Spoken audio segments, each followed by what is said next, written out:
आज जो हम टॉपिक कर रहे हैं वो कोलार्स लॉ की सेकंड एप्लीकेशन है। लास्ट वीडियो में हमने फर्स्ट एप्लीकेशन तक पढ़ लिया था। देखो इसके बाद जो सेकंड एप्लीकेशन है वो है calculation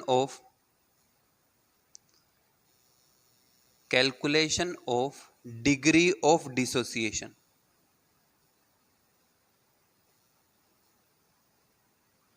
calculation of degree of dissociation of any electrolyte. किसी भी इलेक्ट्रोलाइट की डिग्री ऑफ डिसोसिएशन को हम फाइंड कर सकते हैं। अब देखो डिग्री ऑफ डिसोसिएशन को हम रिप्रेजेंट करते हैं अल्फा से। Alpha, this is degree of dissociation, और ये टर्म जो है ये इक्वल आता है cap M upon cap naught M या pi M upon pi not M. Pi M ऐसे भी लिख सकते हो आप, pi M C. This is molar conductance, molar conductance at concentration C. किसी भी कंसंट्रेशन सी के ऊपर जो आपकी कंडक्टेंस आ रही होगी उसको आप आई से रिप्रेजेंट करेंगे पाई एम सी से। पाई नॉट एम क्या था? Limiting molar conductivity, limiting molar conductivity या लिमिटिंग मोलर कंडक्टेंस। अब आपको क्वेश्चन दे रखा होगा दोनों पाई एम कैसे फाइंड करना है, ये हमने फॉर्मूला डिराइव कर लिया। पाई नॉट एम कैसे फाइंड करना है वो लास्ट टाइम हमने सारे क्वेश्चन कर लिए। तो आप दोनों वैल्यूज को फाइंड करके यहां पे अल्फा की वैल्यू पुट कर सकते हो। पाई एम सी जो है ये इक्वल था कापा अपॉन मोलैरिटी के,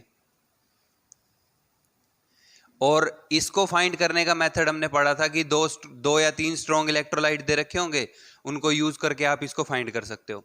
तो अब अगर मान लो कि जैसे इससे रिलेटिव हम एक क्वेश्चन करते हैं, वो हमारे को स्टेटमेंट में ये कह रहा है कि कैलकुलेट अल्फा, क्वेश्चन है calculate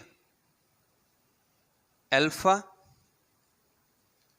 of acetic acid if its molar conductivity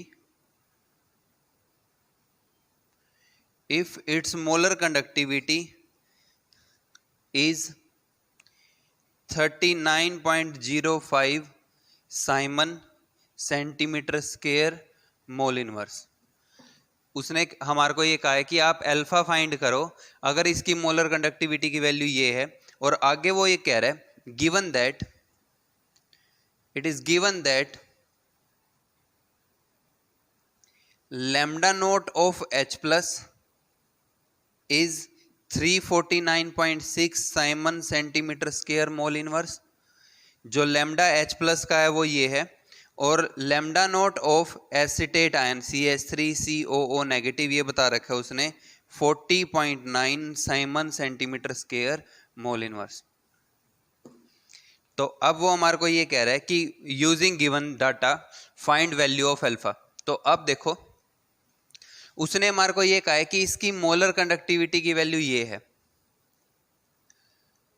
अब लिमिटिंग मोलर कंडक्टिविटी तो नहीं कह रखा, क्या कह रखा है? Molar conductivity. तो इसका मतलब है कि ये किसके इक्वल है? पाई एम सी के। भाई किसी कंसंट्रेशन सी के ऊपर जो इसकी कंडक्टिविटी की वैल्यू है वो ये है, ठीक है। अब अगर हम pi not M of acetic acid निकालते हैं तो देखो वो किसके इक्वल आता है? जब एसिटिक एसिड टूटता है तो एक H प्लस बनेगा और एक CH3COO नेगेटिव बनेगा, ठीक है।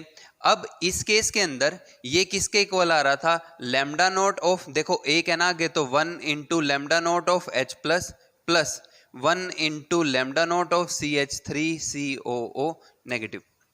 तो भाई अब आप वैल्यूज पुट करके पाई नोट एम निकाल सकते हो किसका? एसिटिक एसिड का। तो वो किसके इक्वल? देखो ये वैल्यूज ने बता रखी है हमारे को, lambda note of H plus, lambda note of H plus is given that is 349.6, and now value of acetate ion, conductivity of acetate ion is given which is 40.9। तो जब आप इसको सम करते हो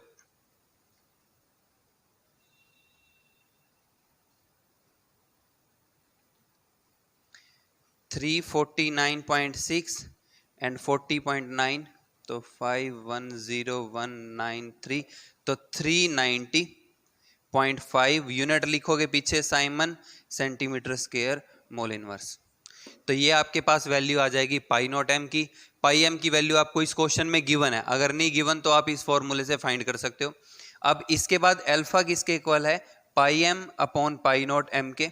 तो जब आप इसको सोल्व करते हो, पाई एम की वैल्यू कितनी थी 39.05 अपॉन यूनिट साथ रखना, यूनिट से यूनिट देखो कैंसिल हो रही है, Simon centimetre square mole inverse 390.5 Simon centimetre square mole inverse, unit से यूनिट कैंसिल। आप इसको देखो, ये एग्जैक्टली 10 पे कट हो रहा है, तो क्या आ जाएगा 1/10 विच इज इक्वल टू 0.1। तो इसका मतलब है कि जो डिग्री ऑफ डिसोसिएशन की वैल्यू होगी वो कितनी होगी 0.1 फॉर द गिवन क्वेश्चन। मैं आपको फिर यही चीज रिपीट कर रहा हूं, जब आप फिजिकल केमिस्ट्री करते हो एक चीज का ध्यान रखना, यूनिट साथ रख के काटना। ये हो सकता है कि एक जगह वो यूनिट में मीटर दे रहा हो, अगली जगह सेंटीमीटर दे रहा हो, क्वेश्चन गलत हो जाएगा। आपने यूनिट्स का ध्यान रखना है यहाँ पे, ठीक है भाई। तो इसके बाद देखो इसकी जो थर्ड एप्लीकेशन है,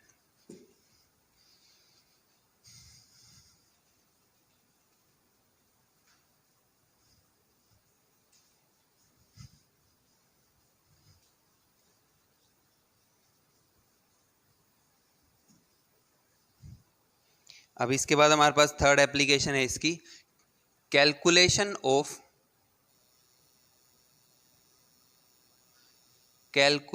ऑफ डिग्री ऑफ डिसोसिएशन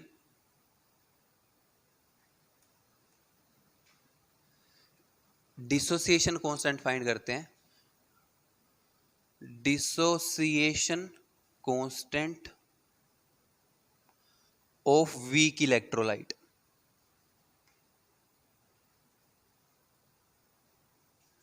किसी भी वीक इलेक्ट्रोलाइट का डिसोसिएशन कांस्टेंट हमने फाइंड करना है, ठीक है। अब इस केस के अंदर देखो, जब आपने +1 में इक्विलिब्रियम पढ़ा होगा तो आपने वहां पे ये पढ़ा होगा कि वीक इलेक्ट्रोलाइट हमेशा इक्विलिब्रियम बना के देता है। तो लेट मैंने मान लिया कि Ha कोई वीक इलेक्ट्रोलाइट है, ये इक्विलिब्रियम में है, वीक इलेक्ट्रोलाइट हमेशा इक्विलिब्रियम बनाता है, तो ये इक्विलिब्रियम में है। ये टूट के हमने मान लिया कि H+ कैटायन बना रहा है और A- एनायन बना रहा है, ठीक है। हम ये मान रहे हैं कि अल्फा जो है वो डिग्री ऑफ डिसोसिएशन है। हमने ये लास्ट टाइम अभी सोल्व भी किया है कि अल्फा क्या है, डिग्री ऑफ डिसोसिएशन है। अब मैं मान के चलता हूं कि Ha की जो गिवन कंसंट्रेशन है वो C है,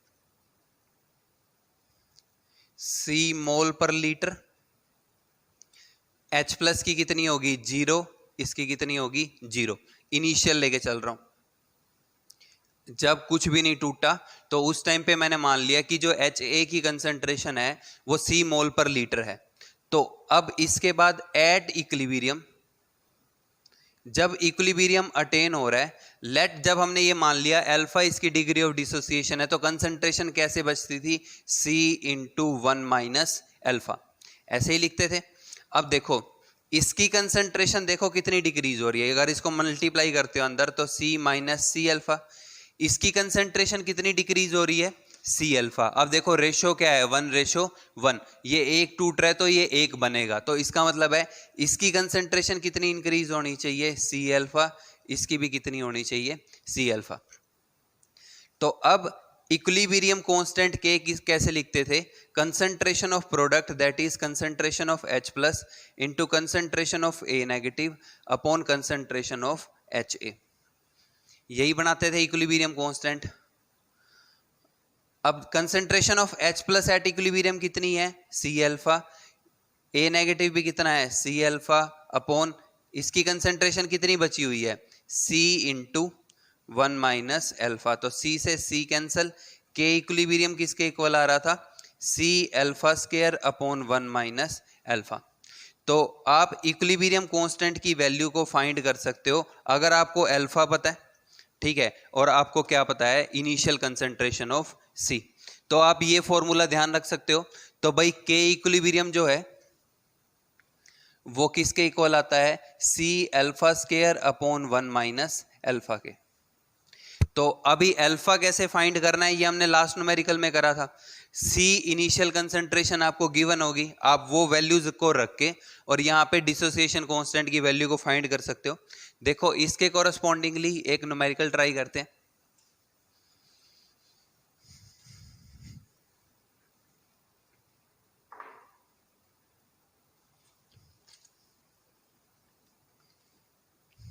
लेट वो हमारे को ये कह रहा है, स्टेटमेंट गिवन है,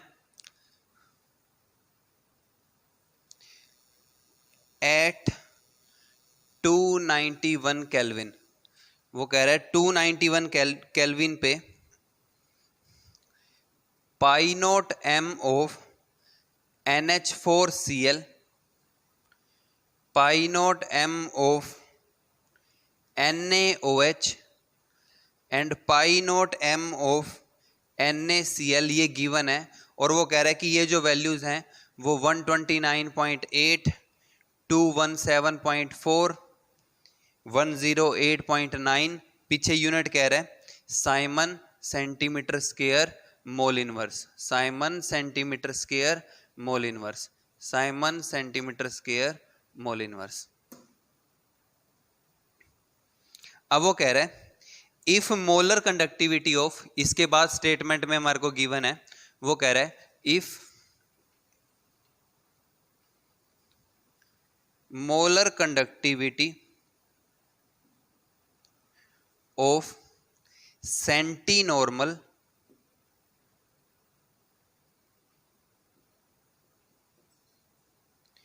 if molar conductivity of centinormal solution, if molar conductivity of centinormal solution of NH4OH is 9.33 Simon centimeter square mole inverse, वो कह रहा है what is percentage dissociation, that is alpha, and also calculate dissociation constant that is के। तो वो कह रहा है कि इस क्वेश्चन के अंदर आपको अल्फा की वैल्यू फाइंड करनी है और उसके कॉरस्पॉन्डिंगली आपको के की वैल्यू फाइंड करनी है।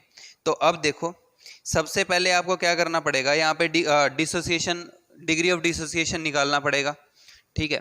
तो अब पहले हमें देखो मोलर कंडक्टिविटी उसने बता रखी है इस कंसंट्रेशन पे। देखो स्टेटमेंट पढ़ के देखो, if molar conductivity of centinormal solution, centi का मतलब होता है, सेंटी का मतलब होगा 1/100, 1/100 नॉर्मल सॉल्यूशन, ठीक है। तो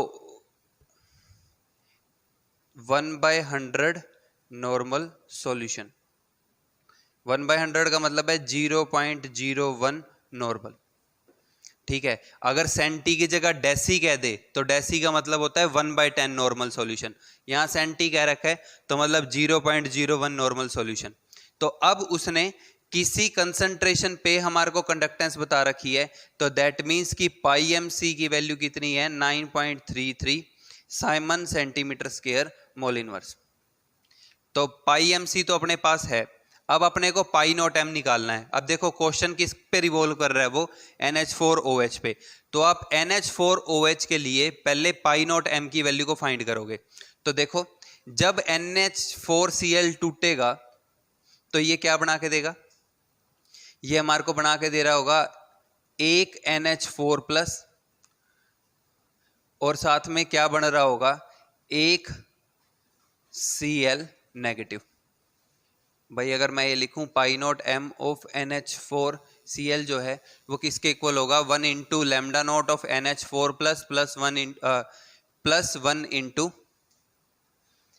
lambda not of Cl negative, और ये वैल्यू उसने हमारे को बता रखी है 129.8। अब इसके बाद आप आ जाओ NaOH के लिए, तो पाई नॉट एम ऑफ NaOH जो है ये किसके इक्वल आएगा। अब देखो जब NaOH टूटेगा, जब NaOH ब्रेक कर रहा होगा तो एक Na प्लस बनेगा और एक OH नेगेटिव बनेगा। तो अब इस केस के अंदर 1 into lambda not of Na plus plus 1 into lambda not of O H negative, और ये वैल्यू उसने 217.4 बता रखी है। ठीक है, अब थर्ड वाले पे आ जाओ। तो पाई नॉट एम ऑफ NaCl जो है,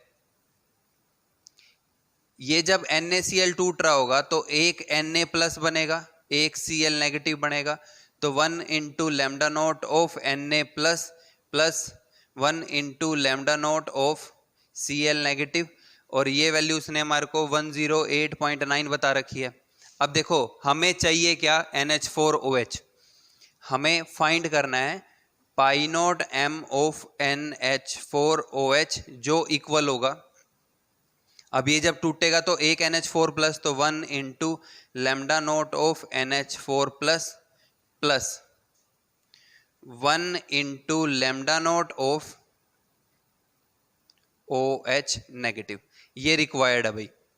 हमें इन इक्वेशंस को ऐसे सोल्व करना है कि हमारे पास नेट इक्वेशन ये बचे। तो भाई NH4 प्लस चाहिए और OH चाहिए, तो मतलब ये वैल्यू हमें चाहिए और ये चाहिए। तो हम क्या करेंगे, 1 प्लस 2 माइनस 3। देखो NH4 प्लस यहां से बचेगा, OH नेगेटिव यहां से बचेगा। तो जब 1 प्लस 2 माइनस 3 करोगे तो lambda not of NH4 plus plus lambda not of Cl negative plus lambda not of Na plus plus lambda not of OH negative minus lambda not of Na plus minus lambda not of Cl negative. तो Na plus से Na plus cancel, Cl negative से Cl negative cancel, net हमारे पास जो desired equation है वो बच रही है। तो जैसे आपने इक्वेशंस को किया वैसे ही जो वैल्यूज है उनको कर दो।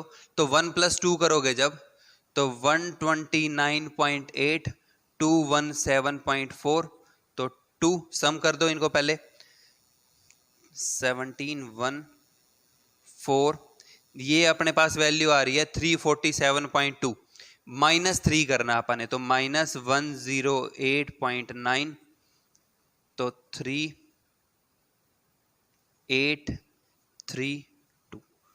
तो जो हमारे पास नेट वैल्यू बच रही होगी वो कितनी आ रही होगी, 238.3 साइमन सेंटीमीटर स्क्वायर। तो भाई आपके पास पाई एम सी आ गया, पाई नॉट एम आ गया आपके पास। तो आप यहां से क्या फाइंड कर सकते हो, वैल्यू ऑफ अल्फा। ठीक है, तो अब देखो कि जब हम इसकी अल्फा की वैल्यू फाइंड कर रहे हैं,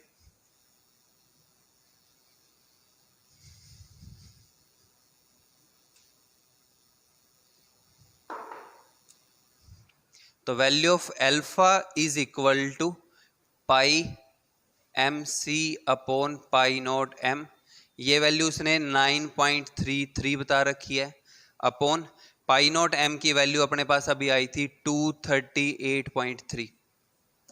तो भाई आप इसको सोल्व कर सकते हो, आप कैलकुलेशन करके देख लेना।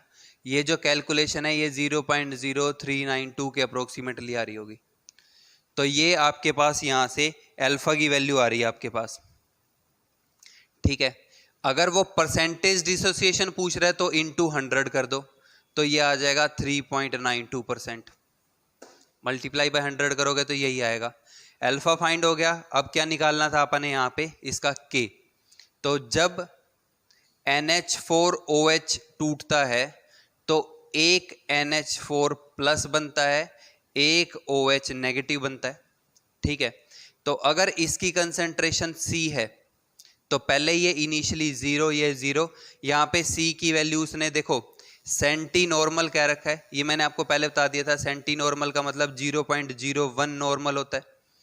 तो फिर इक्विलिब्रियम पे C माइनस C अल्फा, ये कितना बनेगा, देखो ये C अल्फा टूट रहा है तो ये C अल्फा बनेगा, और ये भी कितना आएगा, C अल्फा। तो K क्या आएगा, C alpha into C alpha upon C into 1 minus alpha.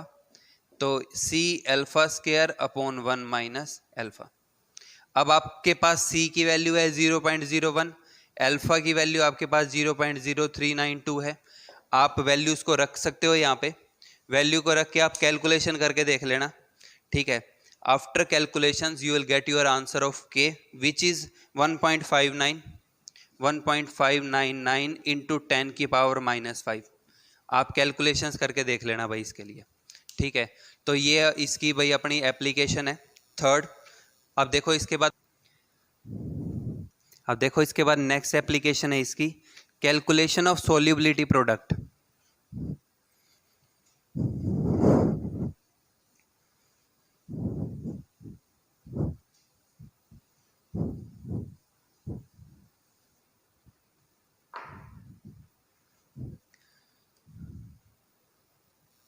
Calculation of solubility product of sparingly soluble salt। ये +1 में इक्विलिब्रियम में भी पढ़ा हुआ है टॉपिक आपने। अब हमने मेजर करनी है इसकी कंडक्टेंस, ठीक है, और कंडक्टेंस की हेल्प से हमने सोल्यूबिलिटी प्रोडक्ट निकालना है। देखो +1 में हमने पढ़ा था कि यूजिंग इक्विलिब्रियम, कि भाई हम कैसे इक्विलिब्रियम को यूज करके इसकी कंडक्टेंस को इसकी डिसोसिएशन की वैल्यू को फाइंड कर सकते हैं। अब यूजिंग कंडक्टेंस हमने इसकी डिसोसिएशन को फाइंड करना है। स्पेरिंगली सोल्यूबल सॉल्ट जो हैं इनकी डिग्री ऑफ डिसोसिएशन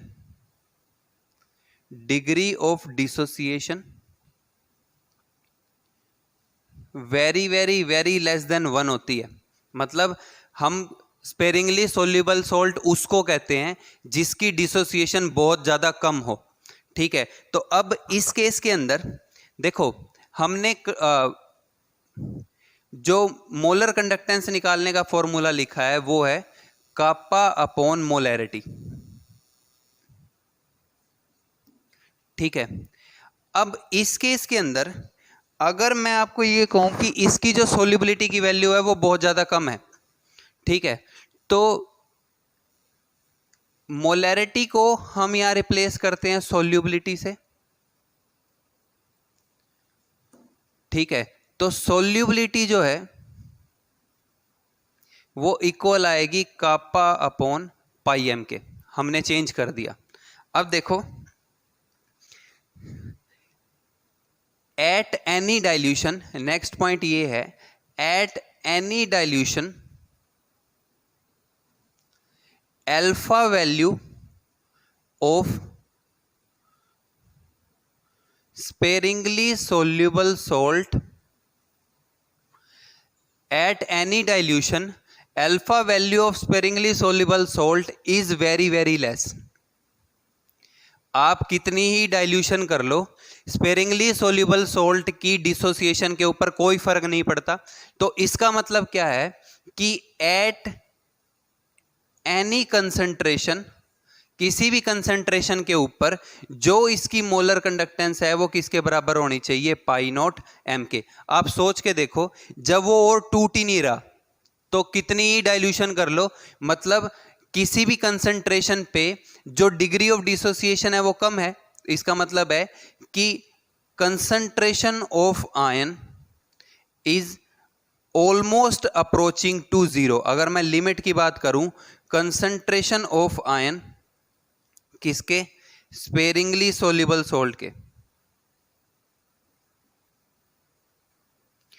तो ये जो लिमिट है ये ऑलमोस्ट किसको अप्रोच करती है, जीरो को। तो इसका मतलब क्या है कि किसी भी वैल्यू के ऊपर इसका जो पाई एम है वो किसके बराबर होना चाहिए, पाई नॉट एम के। आप ये वैल्यू भी यहां पे चेंज करके लिख दो तो अपने पास क्या आ जाएगा formula, kappa upon pi not M. तो भाई solubility of sparingly soluble salt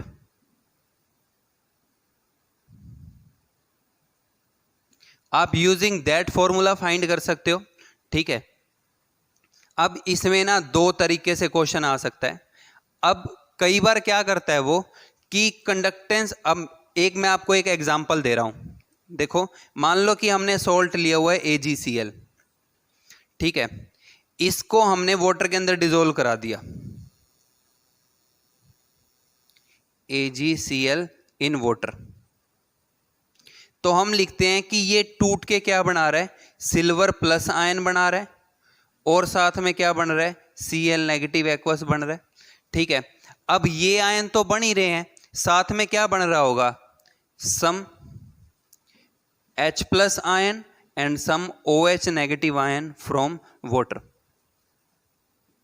भाई जब सोल्ट टूट रहा है, हमने ये पढ़ा हुआ है, आपने ये +1 में भी पढ़ा था इक्विलिब्रियम में, कि वाटर भी टूटता है, बट वाटर का जो डिग्री ऑफ डिसोसिएशन है वो बहुत कम होता है। तो जब आप सिल्वर क्लोराइड एक स्पेरिंगली सोल्यूबल सॉल्ट है, वो डिसोल्व नहीं होता, तो जब आप उसको वाटर में डिसोल्व करते हो तो AgCl के आयन भी बनते हैं और साथ में किसके आयन बनते हैं, वाटर के। तो अब अगर मैं ये लिखूं कापा ऑफ AgCl सॉल्यूशन, जो कापा है मतलब स्पेसिफिक कंडक्टिविटी है सिल्वर क्लोराइड सॉल्यूशन की, वो किसके बराबर आनी चाहिए, kappa of AgCl salt ion. भाई सोल्ट के आयन की वजह से जो कंडक्टिविटी है plus kappa due to water ions. भाई कंडक्टिविटी सोल्ट के आयन की वजह से भी होगी और किसकी वजह से होगी, वाटर के आयन की वजह से भी होगी। तो अब क्वेश्चन दो तरीके से आ सकता है। अब अगर आपको इन क्वेश्चन, अगर क्वेश्चन के अंदर conductivity of water is not given, अगर आपको क्वेश्चन में वाटर की कंडक्टिविटी ना दी हुई हो तो भाई आपने ये फॉर्मूला यूज करना है, ठीक है। अगर आपको वाटर की कंडक्टिविटी गिवन है तो उस टाइम पे अगर मान लो कि क्वेश्चन के अंदर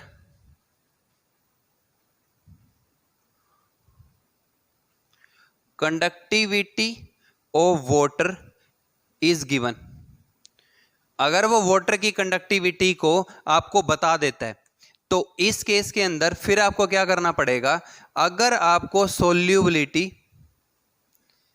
ऑफ AgCl निकालनी है तो आप क्या करोगे, kappa of silver chloride solution, silver chloride के सॉल्यूशन में से आप क्या करोगे, कापा ऑफ वाटर को माइनस कर दोगे। देखो ये हमने बनाया ना, kappa of silver chloride solution is equal to kappa of AgCl salt ion plus kappa of water.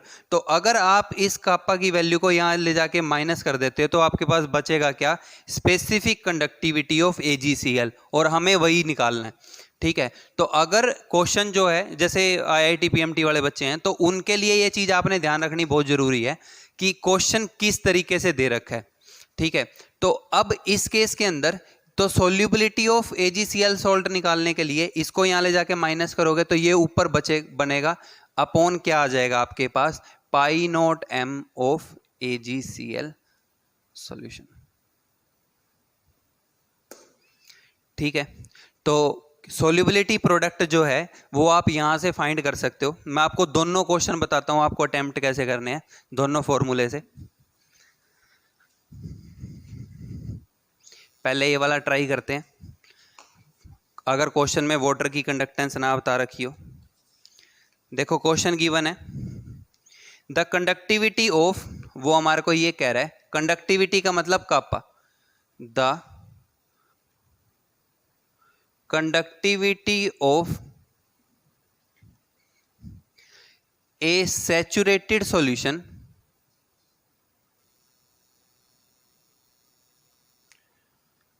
the conductivity of a saturated solution of AgCl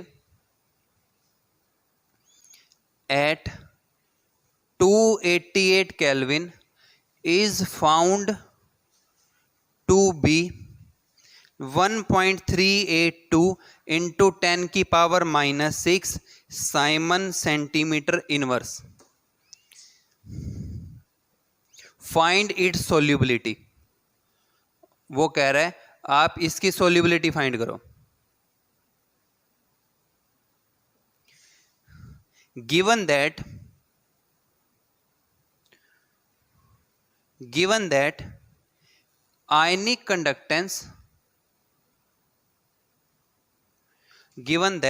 ionic conductance of silver plus ion and Cl negative ion at infinite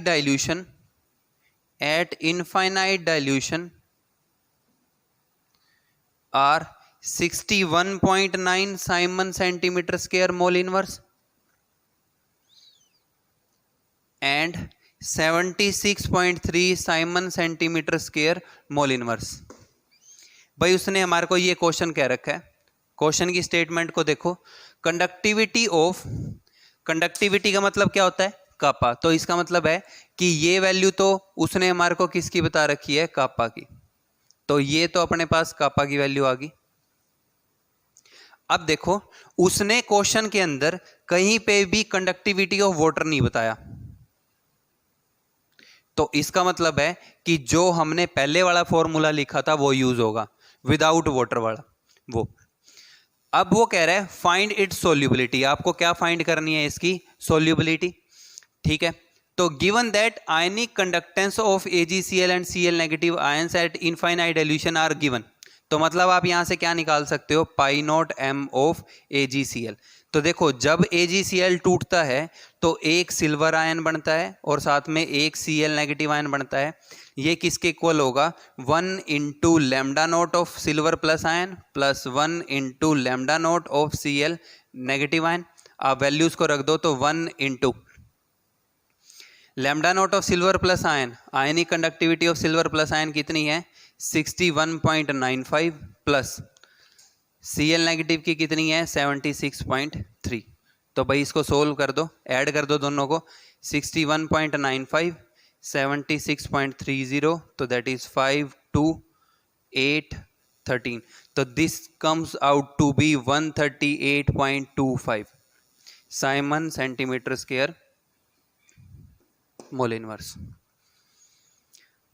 ठीक है, तो आपके पास यहाँ पे क्या given है, पाई not m आपके पास आ गया। ठीक है, अब आपको कापा की वैल्यू भी पता है तो आप डायरेक्टली सोल्यूबिलिटी फाइंड कर सकते हो। तो सोल्यूबिलिटी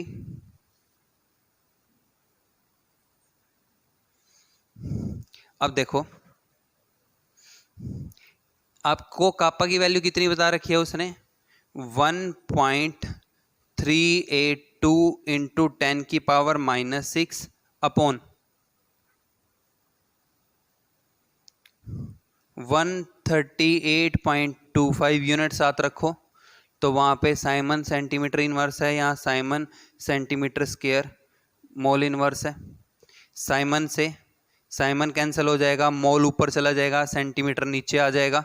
ठीक है, तो क्या बन रहा है आपके पास 1.382 इंटू 10 की पावर -6 अपॉन 138.25 इंटू मोल पर सेंटीमीटर क्यूब।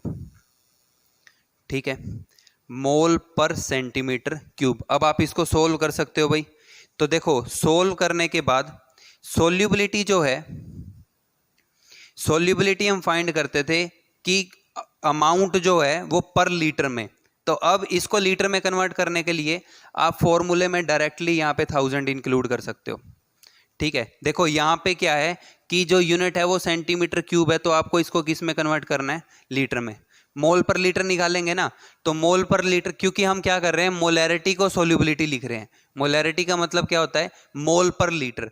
यहाँ पे यूनिट क्या आ रही है, सेंटीमीटर क्यूब, तो आप डायरेक्टली फॉर्मूला ये लिख के याद रख सकते हो कि kappa into 1000 upon pi not m। तो यहाँ पे सीधा आप 1000 से मल्टीप्लाई कर दो, आपको वेरिएशन करने की जरूरत ही नहीं पड़ेगी। तो उसके बाद ये 100 पे कट होगा, 2 0 से 2 0 कैंसिल हो जाएंगी, तो ये आपके पास बचेगा 10 की पावर -5। तो जो सोल्यूबिलिटी की वैल्यू है ये आपके पास 10 की पावर -5 मोल पर लीटर आ जाएगा। ठीक है,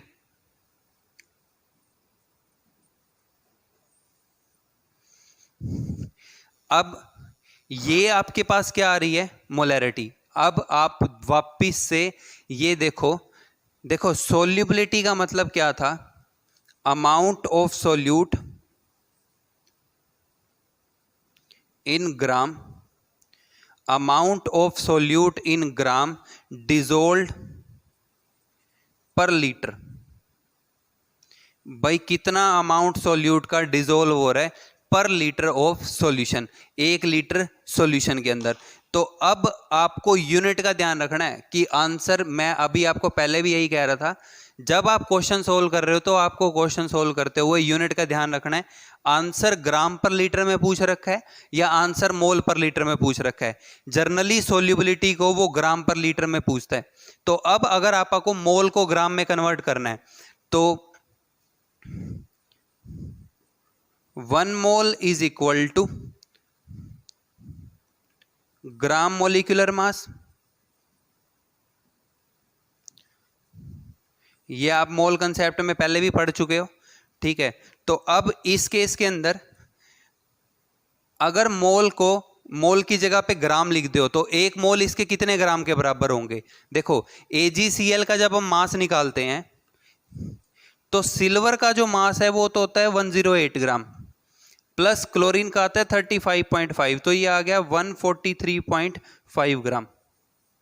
तो अगर आंसर ग्राम में पूछ रखा है तो आपने क्या करना है, यहां पे ग्राम पुट करना है। तो क्या आ जाएगा 10⁻⁻5 इंटू 143.5 ग्राम पर लीटर। ठीक है भाई।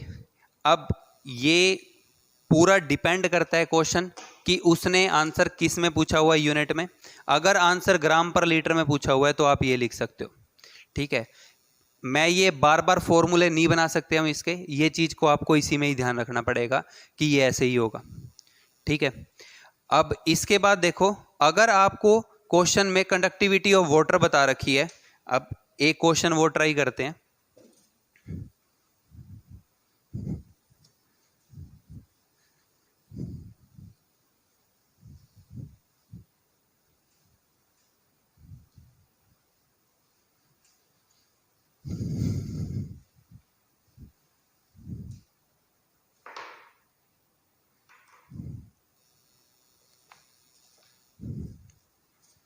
देखो स्टेटमेंट में वो ये कह रहा है at 25 degree Celsius, 25 degree Celsius पे specific conductance of saturated solution of AgCl, मतलब कापा की वैल्यू बता रखी है उसने 2.68 इंटू 10⁻⁻4 साइमन मीटर इनवर्स। यहां यूनिट देखो मीटर इनवर्स है।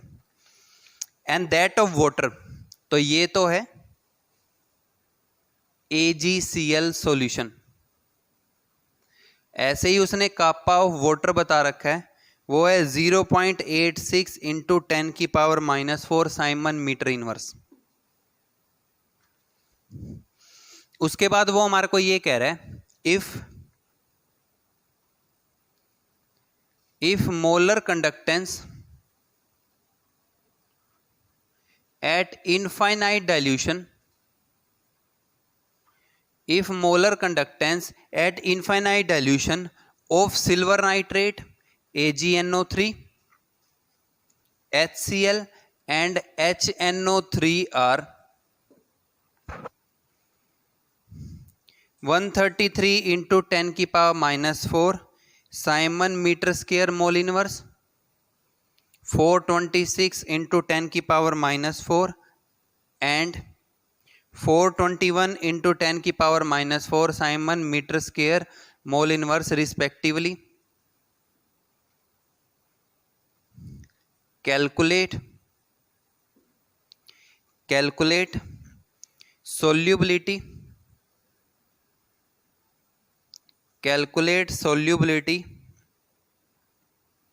in gram per decimeter cube।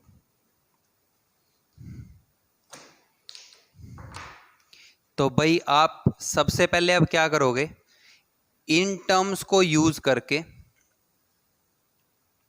ठीक है, इसके हम 5-6 न्यूमेरिकल कर चुके हैं, अब आप खुद फाइंड करके देख सकते हो। इसको यूज करके आप pi not m of AgCl solution निकाल सकते हो, ठीक है। और वो जो वैल्यू है वो 138 into 10⁻⁻4 siemens metre square mole inverse है, ठीक है। ये आप खुद से फाइंड करोगे। अब इसके बाद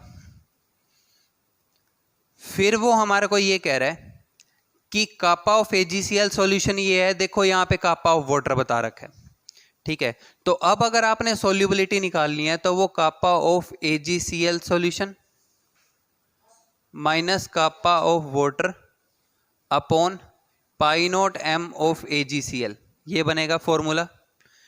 तो इस फॉर्मूले के अंदर अब आप वैल्यूज पुट कर सकते हो। तो देखो ये वैल्यू कितनी बता रखी है उसने, 2.68 इंटू 10 की पावर -4, ये कितनी बता रखी है 0.86 इंटू 10 की power -4 unit siemens metre inverse upon pi not M उसने 138 इंटू 10 की power -4 siemens metre square mole inverse कह रखा है। ठीक है, अब इसके बाद फिर इसको आप सोल्व कर लो। इसको सोल्व करके ये आ रहा होगा 1.82 अपॉन 138। देखो 10 की पावर -4 से 10 की पावर -4 कैंसिल हो जाएगा। तो अब यूनिट देखो क्या है, साइमन से साइमन कैंसिल हो रहा है, ये नीचे आ रहा है, ऊपर क्या जा रहा है, मोल पर मीटर क्यूब। तो हमारे पास क्या बन रहा है, मोल पर मीटर क्यूब। अब वो कह रहा है कि आंसर जो है वो ग्राम पर डेसीमीटर क्यूब में आपको रिपोर्ट करना है। तो इसके ग्राम बनाओगे तो 143.5 ग्राम। अब मीटर के डेसीमीटर क्यूब बना रहे हो जब, तो 1 डेसीमीटर क्यूब जो है वो 1 लीटर के बराबर होता है। तो अब आपको क्या करना पड़ेगा, मीटर में लीटर बनाने पड़ेंगे। तो आप इसको सोल्व कर लो, 1.82 बाय 138 इंटू 143.5 डिवाइडेड बाय, देखो 1 मीटर में 100 सेंटीमीटर होते हैं। तो यहां पे क्यूब कर रहे हो तो यहां पे भी करोगे तो ये आ जाएगा 10 की पावर 6 सेंटीमीटर क्यूब। इसको आप ये लिख सकते हो 10 की पावर 3 इंटू 10 की पावर 3 सेंटीमीटर क्यूब। ये किसके बराबर है, 1 लीटर के। तो यहां पे क्या आ जाएगा 10 की पावर 3 लीटर। तो इसको जब आप सोल्व करोगे तो सोल्व करने के बाद आपका जो आंसर है, जो यूनिट में आपको चाहिए था उस यूनिट में आपके पास आंसर आ जाएगा। ठीक है बच्चों, तो ये हमारा यहां तक स्पेसिफिक कंडक्टेंस, मोलर कंडक्टेंस और पूरा इलेक्ट्रिकल कंडक्टेंस जो है वो खत्म हो जाता है। अब बाकी टॉपिक जो है हम नेक्स्ट लेक्चर में करते हैं। So thank you.